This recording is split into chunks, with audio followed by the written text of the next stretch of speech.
Hatchlings, it's DragonFeather, and welcome back to day 23 of our 31 days of Samhain, and for today we will be talking about scary stories! I love sharing scary stories, they're a lot of fun for me, and that's why I'm sitting in candlelight, because I feel like it's for the spookiness, you know what I mean? Look at the shadows are so spooky! We wanted to share scary stories, and go over a little bit about the traditions of sharing scary stories during this time of year.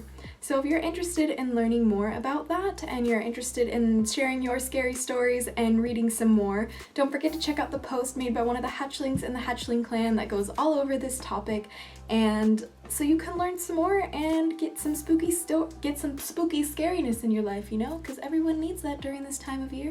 Everyone needs a good scare once in a while, you know? Scary stories are commonly shared during this time of year, and that's probably due to the fact that people celebrate death during this time of year, and death can be kind of scary, and with death comes ghosts and paranormal and spirits and, you know, all those things that may be a little uncomfortable for certain people to think about. With that being said, it's a great time to share your scary stories, and probably a really prominent time to experience some scary things yourself. Now, I've experienced quite a few scary things, especially during this time of year, but for this video, I wanted to share with you guys just a quick little scary story. It was during Halloween one time, a few years ago, perhaps 3 or 4 years ago, and I was with a boyfriend at the time, ex-boyfriend now, and we were hanging out with some other friends who I don't really talk to anymore, but the whole point of the story is I was with some less than spectacular people, and usually people with lower vibrational energies will attract lower vibrational experiences, and this was true for my experience, especially when I was like lower vibrational too. I attracted a lot of shit like this. We were just, you know, wandering outside, dressed up, everyone was trick-or-treating, we were trick-or-treating a little bit too, but for whatever reason, I swear to you guys, I was being watched that whole night. And like, I don't know if I was being followed by some sort of spirit or some sort of, you know, mischievous fairy, who knows what it was, but I couldn't stop turning my head over my shoulders. And, you know, my friends and who I was with during this experience definitely felt the same energy. And they kept looking over their shoulders too, and certain houses we were a little too scared to go up to because of the weird vibes that we had. So we were wandering around and we finally just decided to sit down at like outside one of our friends' houses who was like giving away, you know, some awesome things. We decided to just kind of kick it on the hill kind of thing that was like outside of their house, and we just were like looking at the stars, kind of just like talking about life and eating some candy. And while I was staring at the stars, I couldn't shake the feeling that I was being watched. And to this day, I still feel like something followed me home that night, because I didn't take like, I was a witch, don't get me wrong, I was still a witch during that time, but I just wasn't really practicing as much as I do now. And also, I did not take any precautions to like practice protection or any sort of protective things like that, so kind of not the best situation. But afterwards, we kind of felt a little creeped out, and we decided to go ahead and go to... Hello, Keisha. Love you, Keisha. After staring at the stars for what seemed like forever and getting really spooked out, we decided to go back to my ex's car and just like hang out in there for a while, and we ended up having to take someone home.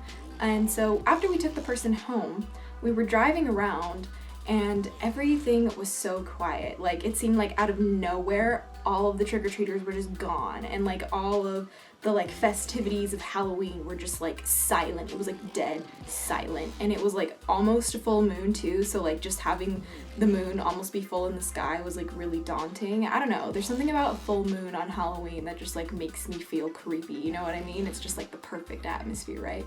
So we didn't want to go home just yet, and we decided to just like drive around for a while.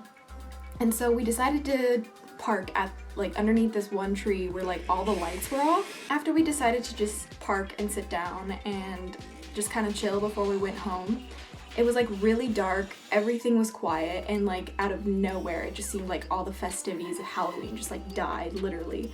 And it was just so quiet, like I'll never forget the eerie silence. And then we decided to move to the back of the car. He was driving a Cadillac during this time, and so the back of the car was pretty spacious, and we were just kind of like chilling, you know, talking about life and eating candy and stuff.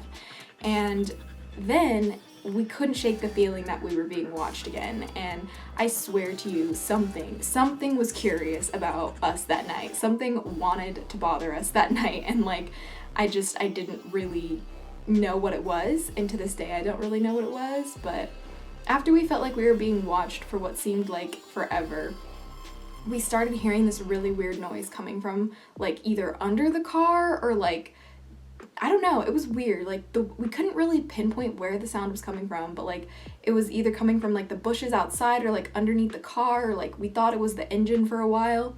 I don't know. I still don't know. But like then all of a sudden like a shake happened, and I thought it was an earthquake, but to this day I don't know.